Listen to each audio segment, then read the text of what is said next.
So starting out, what we'd like each participant to do is to share a little bit about their organization, the challenges that they're addressing, and how they address those challenges. So in essence, why does the organization exist? So Pastor Smith, let's start with you. Thank you so much, Mark. The Joseph Project is a faith-based initiative co-founded by myself along with a good friend of mine, U.S. Senator Ron Johnson. We discovered that in the outskirts of the city, we have an abundance of great companies that seem to be having a struggle with finding great employees. And in Milwaukee, we got no shortage of people. And so we work together to remove the barriers such as transportation, people skills from them, and help them get over those hurdles and get them to work. Thank you. Mr. Carmona? Thank you. I lead a school in Milwaukee called St. Augustine Prep. It's a K-4 to 12 school. That's part of the choice program, the voucher program in Wisconsin. The school came about because of the challenges that many of our students in Milwaukee are having. We're having high quality education. And what we're trying to do in our school is changing what this high quality education means for our students. The idea of high performance has changed. And I think Ted mentioned some of my key points to talk later, but I'm going to refresh your memory a little bit with some of those points. But this idea of making sure our students are well-rounded, our students that are ready for the jobs that are going to be available in the next 10, 15 years, and ensuring that every single student, regardless of their background, regardless of the socioeconomic status, regarding of any barriers or challenges that they may have, get the chance to have a high, top-notch education in the city of Milwaukee. Thank you. Dr. Salzman. Thank you, Mark. Hendricks CareerTek is made possible by a generous grant from the Hendricks Family Foundation to the State Line Boys and Girls Club. So our organization exists in our community for a couple of reasons. First and foremost, probably to create a better awareness and a stronger awareness in our community among our school-age population, and by that I mean kind of the greater Beloit community, about the different career paths that are actually out there. I think schools do a wonderful job of doing the things that they do academically, but we are falling short in a lot of other areas, and so we exist to help and create opportunities for kids to explore. I think the other reason is we're trying to change the narrative. Schools do again, a great job of talking about four-year paths into careers, but as we saw earlier from the previous speaker, not all those careers out there require those four-year degrees. And so what are those jobs? How do we create a better awareness of those jobs and give kids opportunities to experience them prior to maybe selecting a path? It's hard to choose a career in manufacturing when we really don't understand what manufacturing is. So we provide a kind of a spectrum of opportunities for kids to engage with that, all the way from exploration to actually potentially getting employed. Super, thank you. Mr. Henderson? So Quad Graphics is the largest commercial printing company in the country, and we've got about 22,000 employees worldwide in 9 countries, 20,000 of which are here in the United States, nearly 8,000 of which are right here in southeast Wisconsin. Now, you might have, as was alluded to, you might have noticed in the newspaper the last couple of weeks, we are making some news. We continue to want to be the largest commercial printer around, and we are acquiring one of our competitors. So if this can get through regulatory reviews, we will have doubled in size. We'll have gone from about a $4 billion company to an $8 billion company. And much of the work that we want to, that we're going to be acquiring, we want to bring to Wisconsin. This is absolutely our most efficient platform. It's where where most of our hub is, and this is where we want to grow. The limiting factor on that is going to be whether we can fill the jobs that we have, that we need to do to run the presses. Right now, we have just about 500 jobs open today. So when you think about that as a backdrop to then bringing in a whole nother set of work, it becomes a scary proposition of whether or not we can perform for our clients. But Quad is more than just a printer. We run a healthcare company. We're a direct primary care provider for over 100 different companies around the country. And Quad ourselves, as well as places like Rockwell Automation and Falk and other manufacturers around here in Wisconsin and other places. And just yesterday, we announced an acquisition of a company called Periscope, which is basically an advertising company that we are going to be working with our clients to not only print their materials, but actually develop their ad campaigns and then execute those, whether that's in print or digital or what have you. So Quad is definitely going through a transformation, and there's a lot of growth to be had if we can fill our workforce needs. Mr. Stultz. Thank you, Mark.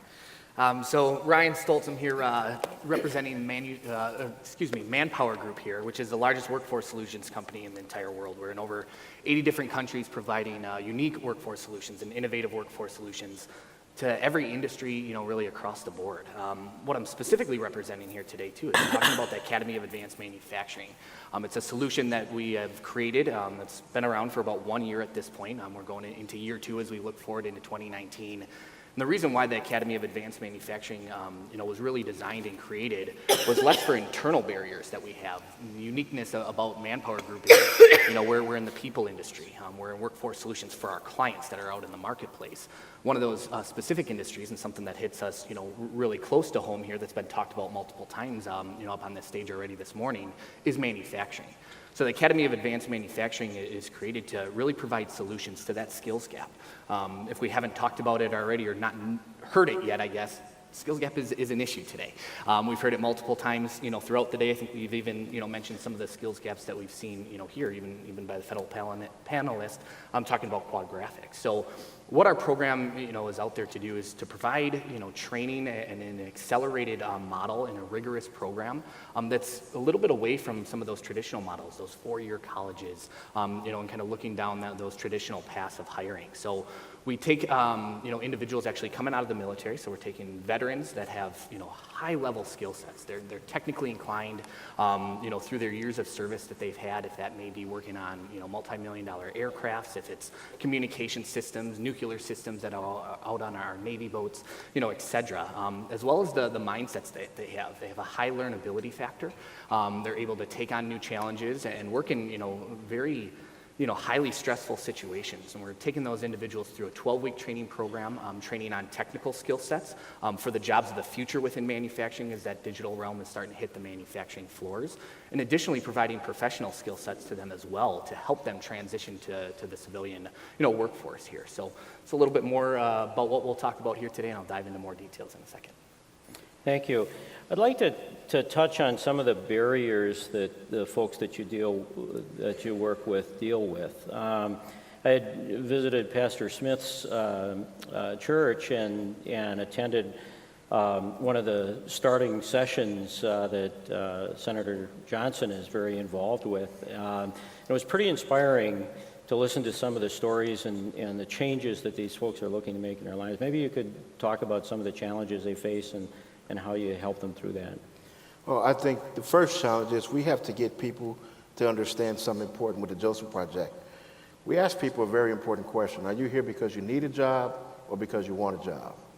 And a lot of times they tell us they're there because they need a job. And we help them understand. Pastor Smith is not here to help people who need jobs. I'm here to help people who want a job. Because if you want something, you're going to go the extra mile to make it happen. When you need something, when that need is met, it has no more value. So that's the first barrier we get rid of. We get rid of that mindset that I'm just here because I need this. That guy's going to stay on that job a couple of weeks, get a few paychecks, and he's gone. We want him to stay there for the longevity of it. Next thing we have the problem of the travel.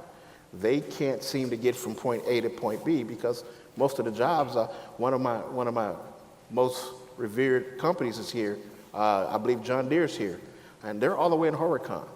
We get them from Milwaukee to Horicon every single day. Shuttles out there at 1:45 a.m.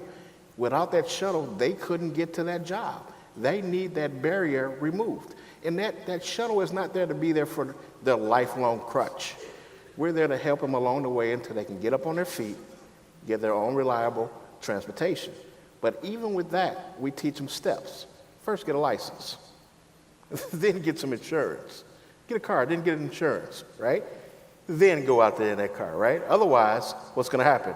You're going to go out there, you're going to get arrested, you're going to lose your job. So we move all those barriers. Then there's the barrier of how to deal with people, how to talk to people. You're going to go out in some of these communities and you might find somebody with what we call the Make America Great Again hat or t-shirt on. If that's going to shake you or rattle you, we got a problem. So we need to deal with that mindset, right? We need to deal with the mindset of they don't like me, I don't fit. Baloney.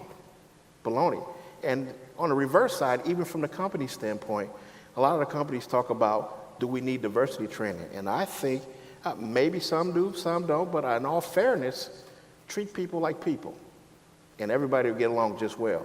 So once all those barriers are moved,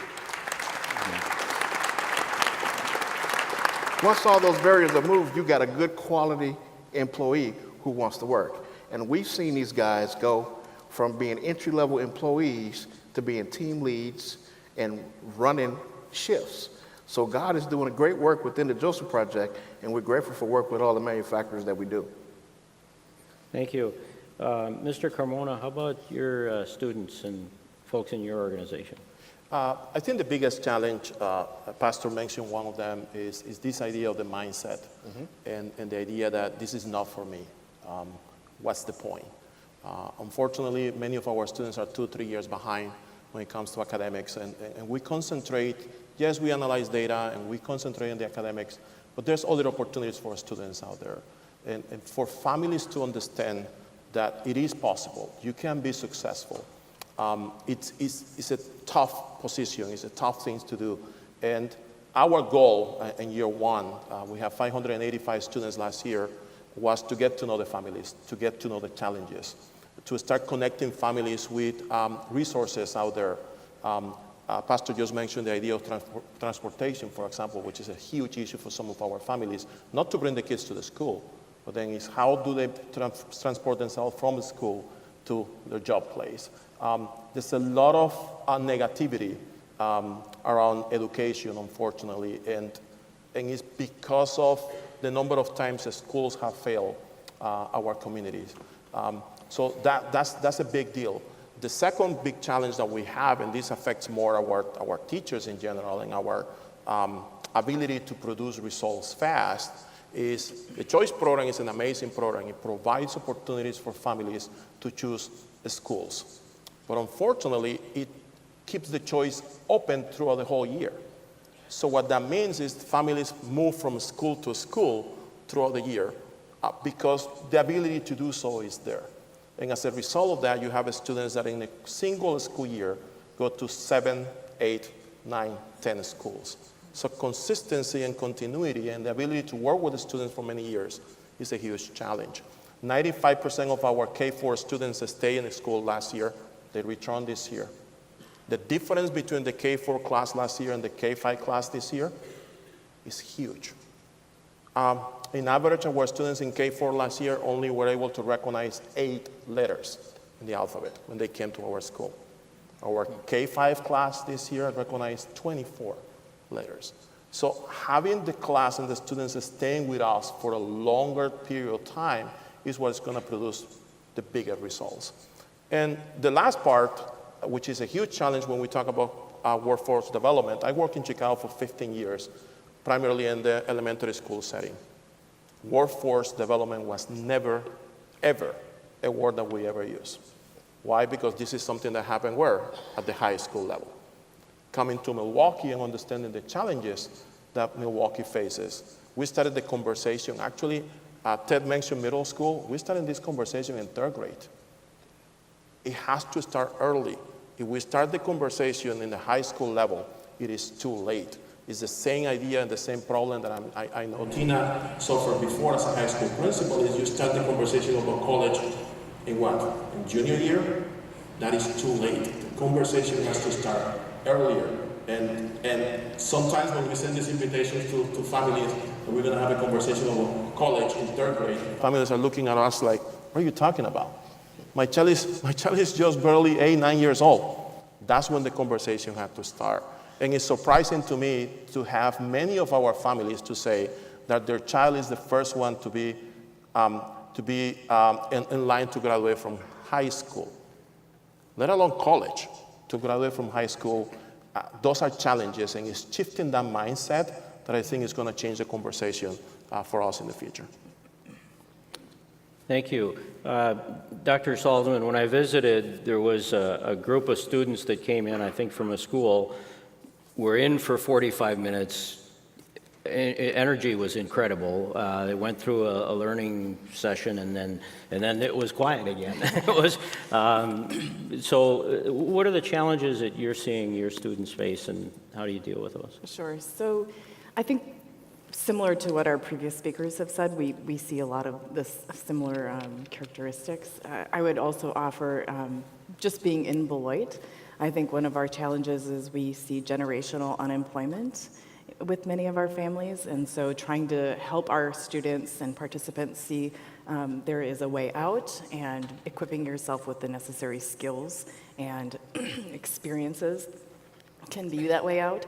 I think another thing is equipping them with the soft skills or power skills, I think is the new phrase being used, recognizing that you have to be able to interact with people, you need to be able to communicate, you need to be a critical thinker, and what does that look like in the workplace? It's not different than school, but I think there's a mentality in school that kids are somewhat passive about, like, oh, you know, it's just school. Well, a lot of those things are transferable to the workplace as well, but we're just not causing that relevance to happen for our kids, and so they don't always see the transferability of those skills. So I think those are really important things that we're trying to break down with the schools that we're able to work with. And then I would say two more things. Helping to change the idea that the only way to success is a four-year path. You know, helping kids to see that you can do great things and have an amazing career that doesn't necessarily take you through a four-year institution. Now, don't get me wrong, and I don't want anyone in the room to hear that that's not relevant for the careers that necessitate that. However, I think sometimes we promote that as the path of success, and there are different pathways. So, you know, within our space, the narrative has become, you have to continue your education, no matter what. If you're going into the workforce right away and then maybe into an apprenticeship, the one thing that will remain consistent for you is continuing your education. It will look how it looks dependent upon the path that you're on. You just need to select the path that is right for you. For example, there is no reason to be going on to a four-year school and incurring, thousands and thousands of dollars in debt only to realize that's not a path for you. So our hope is to, again, create those opportunities and experiences early on. I should mention we work with kids as early as 6th grade, so we're not quite into the elementary schools yet, but really working to give those experiential opportunities for kids to explore all the way up through recent graduates and then working to get them into placements. So I could go on for much like any of the panelists about all the barriers, but I would say those are our major ones. Yeah. Mr. Henderson, what challenges are they seeing? Yeah, so I mean, just like any employer, the skills gap is an issue. You know, we have openings. Our openings range from the jogger, the guy that's going to walk in the door and be the first guy on the line, all the way up to operators, right? So we run the gamut of in electricians and things like this. We run the gamut of that. So finding the skills is always a challenge. But you know, we took a lot of inspiration from the Joseph Project in some respects here, in that we would sit at our recruitment tables at various job fairs, and you know, we'd have a good conversation. People feel like a potential applicant really liked us. We liked them. We wanted to make an offer, and as soon as they found out where the job was located, in maybe Sussex or Elmira or Hertford, they said, "Well, I can't get there," you know, and so we started to try to work through that. We set up a van service that runs out of our West Dallas plant, and it sits right on a bus line, so folks can use the Milwaukee bus transit lines to get there. Except that we run 12-hour shifts for the most part, and people would they'd spend an hour or two on the bus line to get to West Dallas, to then come out to see us, to then work their 12-hour shift, and then do that on the way back. So their 12-hour shift becomes a 14, 16-hour day. And I don't begrudge anybody for the fact that lasts about a week, and you say, "I'm sorry, Quad, I gotta go." And so we would have so much turnover and turnover and turnover. So, that is, transportation and getting to us is a big deal, is a big issue. And how do we differentiate ourselves so that people, we want to create, we spend a lot of time trying to create brand loyalty within our customer base. Make sure that if they have a choice, they come to us. Well, how do we create that same brand loyalty with our customers, which are our employees? And so that when they have opportunities to move to other to other employers, that they won't do that because they want to stay with Quad. So we look at things like, our on-site childcare and our on-site healthcare clinics, and gyms that we have at our plants. How do we make this an inviting place to come? What we also learned is one of the biggest barriers is Quad's culture ourselves, right? We have a very strong culture. If you've ever been to one of our plants, we all walk around in our blue shirts with our names on them, and and it's kind of a one for all type of place. But it also, we need to understand, as the pastor was talking about, what is it that we're doing to maybe not have ourselves be quite so welcoming of a place to come and work, so that when people walk in the door, they feel like this is a place that understands the circumstances that I'm going through and are here to help. And I'm sure we'll get to it in a little while, but that's why we work through programs that where we're going to be providing van services so that people can get to us, but not have to go 2 hours on a bus. We're going to expand that so that there'll be bus vans that you can get on the south side of Milwaukee, on the north side of Milwaukee, and we can cut that commute time down to a half an hour instead of 2 hours, and and make that a more inviting place to be. But also, who wants to be tied to a van? What do we need to do to get people to make this a sustainable program? So we're partnering with we're in the beginning stages of this, but we're partnering with places like the YWCA to help with an auto loan program. This really started. It sort of really started in earnest with with Joel Quadracci, our CEO. He took his daughter to a concert at the rave. As he likes to say, he wasn't cool enough to hang with his daughter at the rave. So he was across the street at the tavern across the street. He was having a cocktail, and the waitress that he struck up a conversation with, he could just tell was beyond tired. She was just yawning and having lots of trouble. Long story short here, she tells him that she's working 2 jobs, a night job at a packaging company and this job here because she needs the income. Joel says, I have 500 jobs open. Why don't you come out to Quad, we'll see if we can find you. Again, as soon as she found out the job was in Sussex, she said, well, I have these 2 jobs because they're on the bus line. It's the only place I can go. We got her on a van. She came for a few weeks, a few months, got her paychecks, bought a car. It's that transportation. She went from being homeless to living with her parents to having her own apartment with her 3-year-old daughter and a brand new car, all because of that first piece of transportation. Getting on that van was her life spiraling downward, turned to her life spiraling upward. And that's why, so we've really tried now to see that transportation is the key to a successful life in some respects. Thank you. Mr. Stultz. Yeah. So, as we look at the barriers, the large one in the room and the one with the biggest, boldest letters is the skills gap, okay, very similar to what Pat mentioned. But as you look at that skills gap, it's really a domino effect behind that for our manufacturing clients. If you don't have the talent in place that's needed today, and not to mention that there's, a rapid revolution of those skills happening within the manufacturing floors, that digital realm, that automation and AI changes maybe the perspective of where is that volume needed? Is, more people are now needed at second stages versus, maybe that initial stage of operators. Those are going to be some of those jobs that can be automated. But more individuals are now needed at that second tier, as I mentioned. Now, if those individuals are not there, and you can't even find those individuals that maybe have the learnability to get to those stages, internally within the company, when the volume is, tremendously higher than that, well, what do you do? And how does that affect, then everything else, like I mentioned, on a domino effect? There is, production shortfalls then. Well, what are you doing to mitigate that? Well, you're probably leveraging other employees that you currently have, that's part of that department, paying them overtime, which is an additional cost that's on there. Or you're bringing in individuals and that you're training them up within your natural programs that you have, but now you're taking away the production that those senior level individuals are normally, outputting, and now their time is focused on training those individuals. We could go on and on, about this, not to mention as you go into the HR departments and the talent acquisition departments. When these individuals are not only hard to find, but they're not able to be found. And organizations are taking 6, 9, 12 months to fill some of these roles.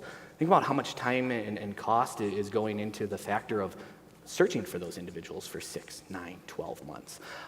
So, within those are some huge barriers to, that we're working to solve with the Academy of Advanced Manufacturing by having an accelerated program that has job-ready talent within 12 weeks. Maybe versus, looking at a 2-year, program or a 4-year program. But do those programs then also have that on-the-job training? Our program is very much hands-on. It's not just classroom-based, so they're able to apply the knowledge that they're gaining. It's applicable, from the starting point that they come into your organization and are only able to grow up from there. Along with the factor that we're putting them through, a rigorous program, as I've mentioned, through 12 weeks, they are getting baked in that learnability factor. If they're able to get through our program and be successful and graduate and apply that within the role, they're going to be able to do that again as that skill, evolves again down the line in 6 months, in a year, in 5 years, because we're rapidly going to be continually seeing that. That's why, as Tina mentioned, education is going to be constant. Individuals that are going to put themselves up against and say, I'm not interested in learning more. You're going to find yourself that you're going to be, in a stale spot that eventually may not be there, as you look into the future. One of the other major barriers that we see too as we look into manufacturing is the state of manufacturing.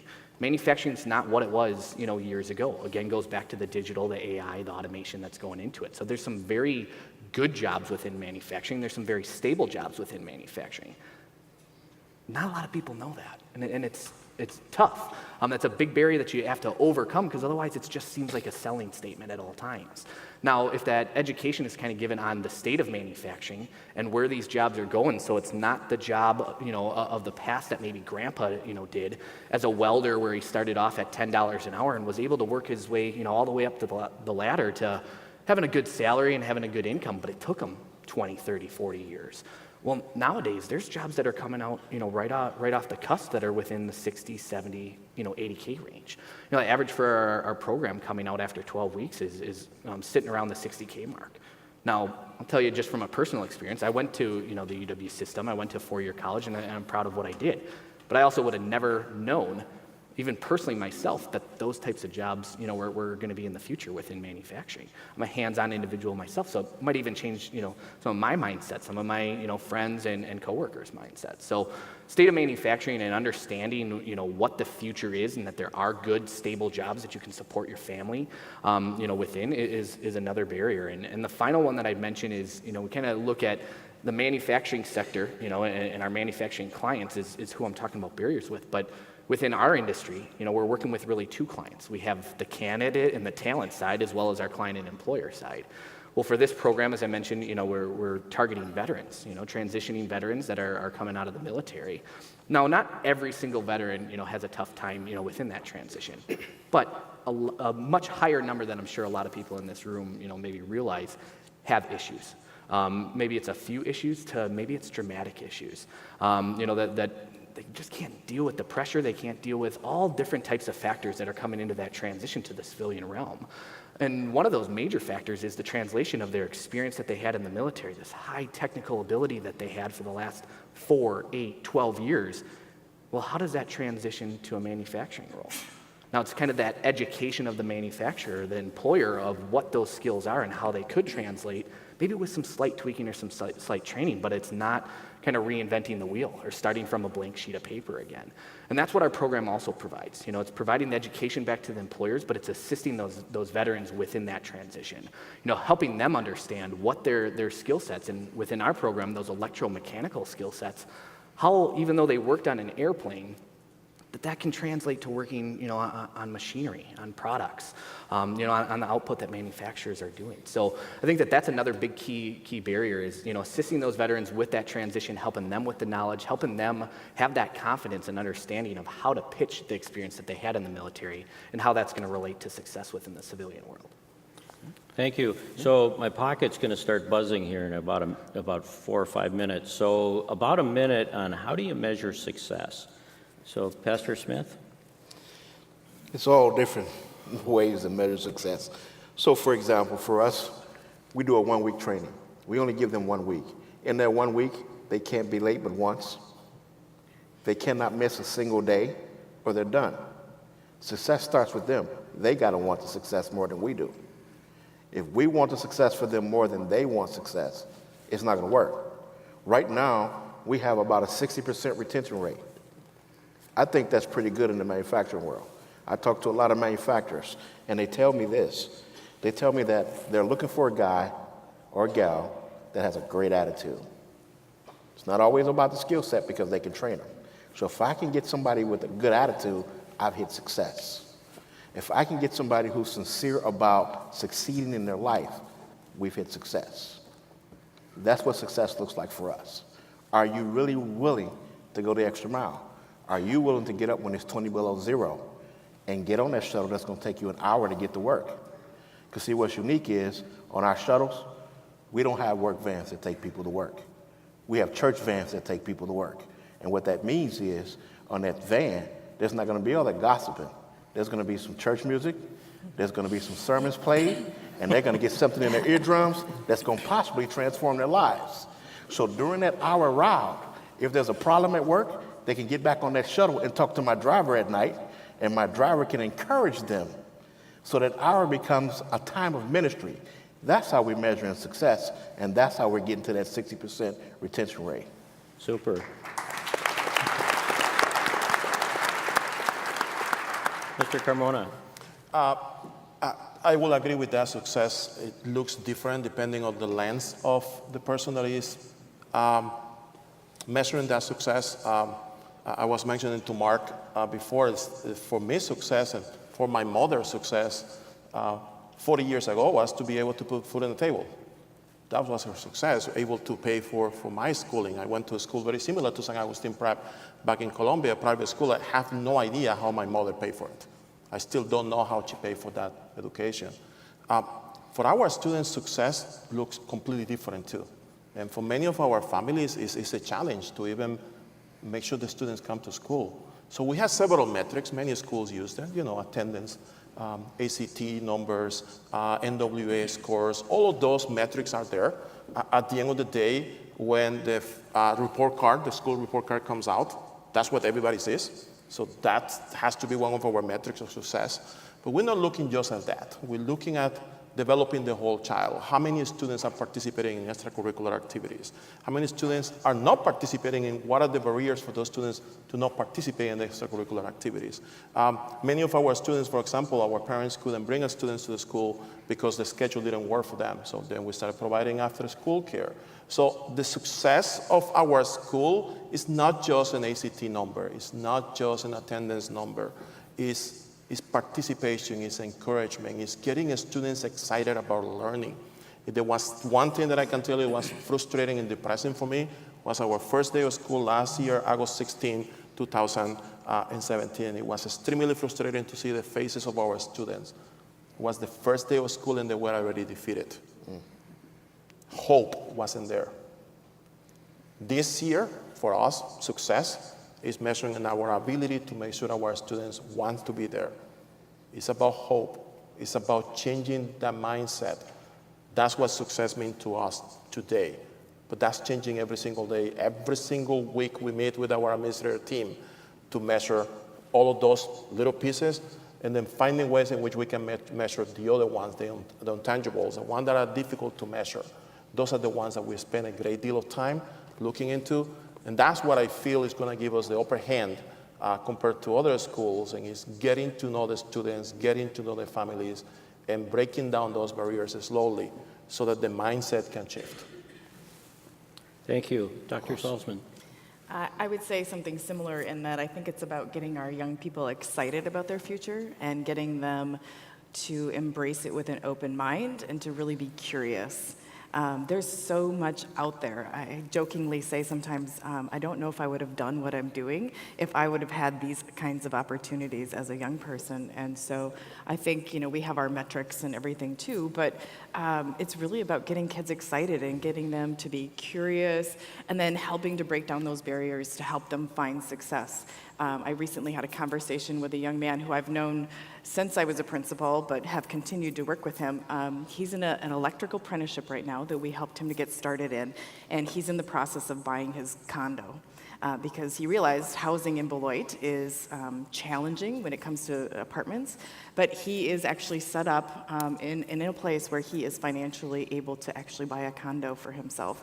And to have him come into our space and to hear the excitement in his voice, that for me is why I get to go to work every day and to be able to work with young people like him that have overcome a lot of barriers. He had some real challenges, had a really awful incident that happened to him in high school, and for a while was kind of lost and floundering, but I think he's really found a path and is on his way to really being a successful electrician, and the sky's the limit for that young man. Thank you. Mr. Henderson. Well, for companies like Quad, we judge success by retention of the employee, right? I got to Quad in 2010. We had about 4,500 employees. We're now nearly 8,000. But that entire time, we have consistently had the same 500 or so jobs, open because of the turnover.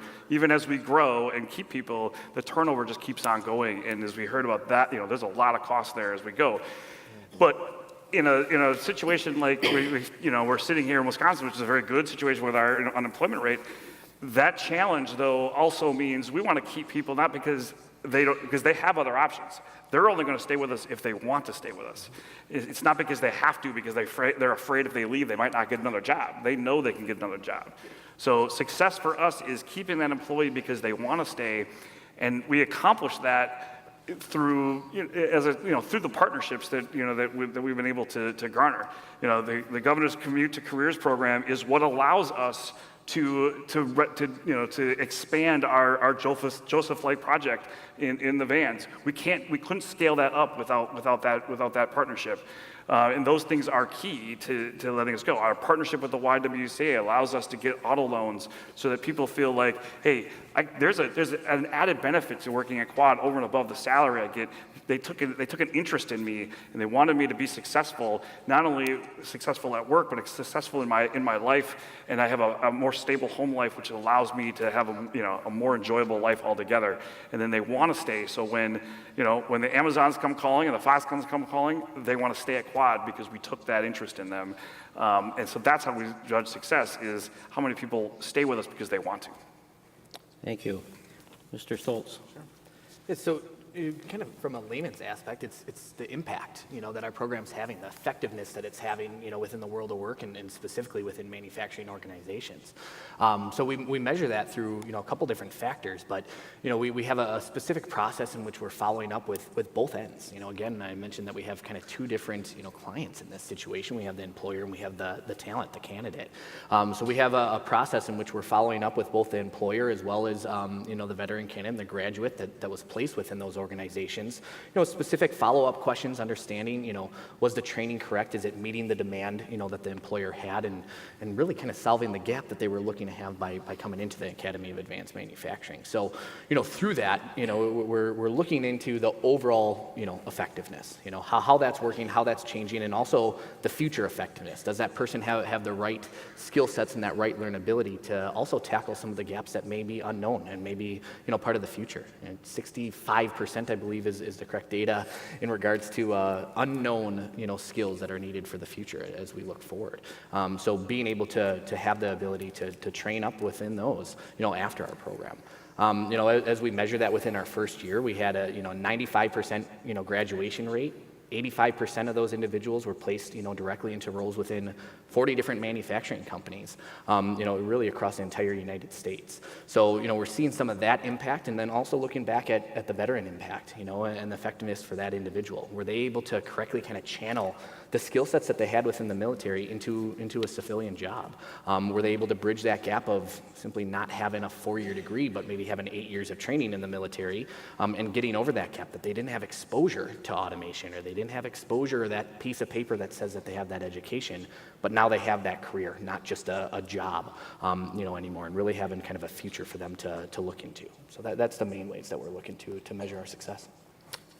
Well, thank you very much. So I think one of the things that I'm hearing is workforce development in this context is beyond policy. I mean, a lot of the folks in the room talk about policy and practices and so on, but it really sounds like this is getting down to touching people's lives and solving individual problems. It's not necessarily a policy manual, but it's a transportation issue. It's a getting people focused in the right direction issue. So the other thing, I'm going to take a little editorial comment here.